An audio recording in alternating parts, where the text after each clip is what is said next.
જય આદિવાસી, જય સંવિધાન। આજ ઝાલોદ તાલુકાની અંદર અને ગરાડુ ગામે આજે જે ચિંતન શિબિર ગોઠવવામાં આવ્યું છે, એ ચિંતન શિબિર શા માટે ગોઠવવામાં આવ્યું છે?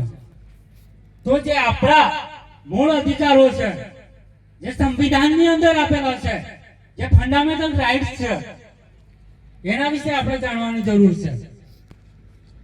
આજ સુધી આપણને બતાવવામાં નથી આવ્યું કે જે અનુચ્છેદ 12 થી લઈને 35 સુધીના જે મેન ફંડામેન્ટલ રાઇટ્સ છે, એના વિશે આપણે ક્યારે બતાવવામાં નથી આવ્યું અને સંવિધાનની ક્યારે વાત પણ નથી કરવામાં આવી।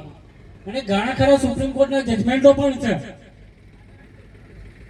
તો આજે આપણે જે સંવિધાન અને જે મૂળભૂત અધિકાર છે, એ અનુચ્છેદ 13 ની અંદર આપણે જે પુરખોથી વ્યવસ્થા, સ્વશાસન વ્યવસ્થા આપેલી છે, જે પુરખોની વ્યવસ્થા રહી છે, પણ એ વ્યવસ્થા આજે આપણે ભૂલી ગયા છીએ। એ વ્યવસ્થા આજે સંવિધાનની અંદર છે અને સંવિધાનની અંદર આર્ટિકલ 13(3) ક ની અંદર એનો ઉલ્લેખ કરેલો છે, રૂઢિ પ્રથા। તો એ વ્યવસ્થા આજે આપણી જોડે હશે તો આપણું જળ જંગલ જમીન બચાવી શકીશું। અને બીજું કે આર્ટિકલ 13 ને અનુચ્છેદ 368 મુજબ કોઈ ટચ પણ નથી કરી શકતું, સંશોધન પણ નથી કરી શકતું, એટલો પાવર આપેલો છે। તો આગળ વાત કરીએ તો સુપ્રીમ કોર્ટનું પણ એક જજમેન્ટ છે, 18 એપ્રિલ 2013 वेदांता जजमेंट ना लोकसभा ना विधानसभा सबसे बड़ी ग्राम सभा। सुप्रीम कोर्टे पण कीधुं छे लोकसभा कोण? वडाप्रधान। विधानसभा कोण? मुख्यमंत्री। एनाथी ऊंची આપણે જે રૂઢિ પ્રથા, પુરખોથી વ્યવસ્થા, સ્વશાસન વ્યવસ્થા છે, જે મુખી વ્યવસ્થા, પટેલ વ્યવસ્થા, તળવી વ્યવસ્થા, એ વ્યવસ્થા છે, તો એ વ્યવસ્થા આજે આપણે ભૂલી ગયા છીએ। તો એ વ્યવસ્થા આજે આપણે હર ગામમાં, હર જિલ્લામાં, હર તાલુકામાં મજબૂત કરવી પડશે, તો આપણું જળ જંગલ જમીન સુરક્ષિત રહેશે। હવે ઘણા બધા મિત્રો એમ માનતા હશે કે પૈસા એક્ટ લઈને દોડે છે। પૈસા એક્ટ આપણા માટે નથી, પૈસા એક્ટ ગેર આદિવાસીઓ માટે છે। અને પૈસા એક્ટ નખ અને દાંત વગરનો એક વાઘ છે, ક્યાંય કામ ના લાગે, એટલે પૈસાને ભૂલી જજો। ચાલુ હોય તો આપણી ઓરિજિનલ વ્યવસ્થા, જે રૂઢિ પ્રથા છે, એને લઈને ચાલજો, જે અનુચ્છેદ 13 ની અંદર પૂરેપૂરી ડિફાઇન કરેલી છે। બીજું કે સુપ્રીમ કોર્ટનો એક બીજું જજમેન્ટ છે, 11 જુલાઈ 1997 સમતા જજમેન્ટ। એ જજમેન્ટ ની અંદર કહેવામાં આવ્યું છે 5મી અને 6ઠી અનુસૂચિત ક્ષેત્રમાં કેન્દ્ર સરકાર અને રાજ્ય સરકારની 1 ઇંચ જમીન નથી। હું નથી કહેતો, સુપ્રીમ કોર્ટનું જજમેન્ટ કહે છે। પણ જ્યારે આપણે ગામની અંદર જે રૂઢિ પ્રથા હશે ત્યારે આ લાગુ પડશે, ત્યારે આપણું જળ જંગલ જમીન બચાવી શકશું। બાકી તો આપણી આ વ્યવસ્થા ના હોય તો કશું ના કરી શકીએ। આગળ જોવા જઈએ તો બિરસા મુંડાની વાત કરીએ તો બિરસા મુંડાની 1898 ની અંદર એક મોટું આંદોલન થયું હતું ને એ આંદોલનની અંદર એક અંગ્રેજોએ કાનૂન બનાવ્યો હતો, લેન્ડ એક્વિઝિશન એક્ટ, જેને કહેવાય ભૂમિ સંપાદન અધિનિયમ। આદિવાસીઓની જમીન ગેર આદિવાસીઓના નામે હસ્તાંતરિત થતી નથી। ગેર આદિવાસી તો શું, કેન્દ્ર સરકાર યા રાજ્ય સરકારના નામે પણ હસ્તાંતરિત નથી થતી।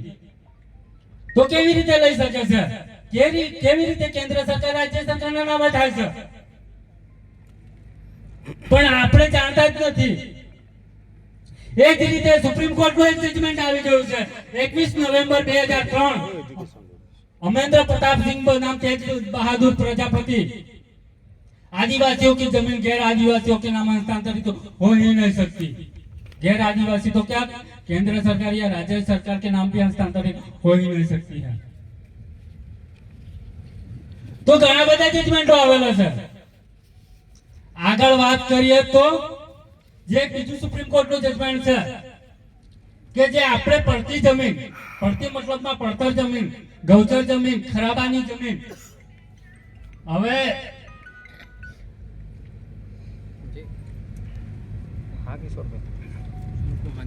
જે ઘણા બધા પંચાયત વાળાને મામલતદારને પીડીઓ આવે છે કે આ જમીન પડતર છે તો અમારી જમીન કહેવાય, કેન્દ્ર સરકારની કહેવાય, એવું કહેતા હોય ઘણી જગ્યાએ મેં સાંભળ્યું છે. પણ એમને જ કારણ કે છે, એમનો જ સુપ્રીમ કોર્ટનું જજમેન્ટ કે છે 28 જાન્યુઆરી 2011 જગપાલસિંહ બનામ અન્ય બનામ પંજાબ રાજ્ય ભારતમાં ગ્રામ સમુદાયોમાં વિરાસતમાં મળેલી સામાન્ય પડતી જમીન ગ્રામ સભાને અંતર્ગત આવશે. ગ્રામ સભા કઈ?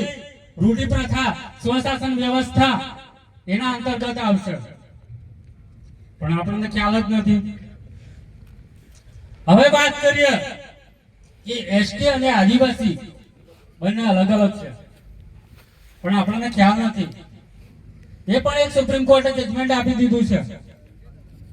ડોક્ટર સૂરજમુનિ ટેરાકુજુર બનામ અન્ય બનામ દુર્ગાચરણ હાંસદા 14 ફેબ્રુઆરી 2001. આદિવાસી અને એસટી બંને અલગ અલગ છે, સુપ્રીમ કોર્ટે કહી દીધું.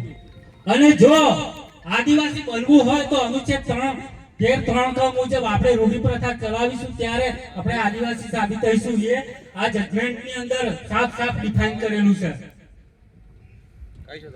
આ જજમેન્ટની અંદર સાફ સાફ ઉલ્લેખ કરેલું છે. એ જ રીતે બીજું એક જજમેન્ટ આવેલું છે દિલ્હી હાઈકોર્ટનું. દિલ્હી હાઈકોર્ટનું જજમેન્ટ છે પ્રેમ માડી બનામ અન્ય બનામ ભારત સંઘ 16 સપ્ટેમ્બર 2015. આદિવાસી અને એસટી બંને અલગ અલગ છે. અનુચ્છેદ 345 અને અનુચ્છેદ 366 ખંડ 25 ની અંદર આદિવાસી શબ્દ નથી. અનુચ્છેદ 345 અને અનુચ્છેદ 366 ખંડ 25 ની અંદર આદિવાસી શબ્દ નથી આપેલો. આદિવાસી અને એસટી બંને અલગ અલગ છે. તો અહીંથી મારી વાત પૂરી કરું છું. જોહાર, જય આદિવાસી, જય સંવિધાન.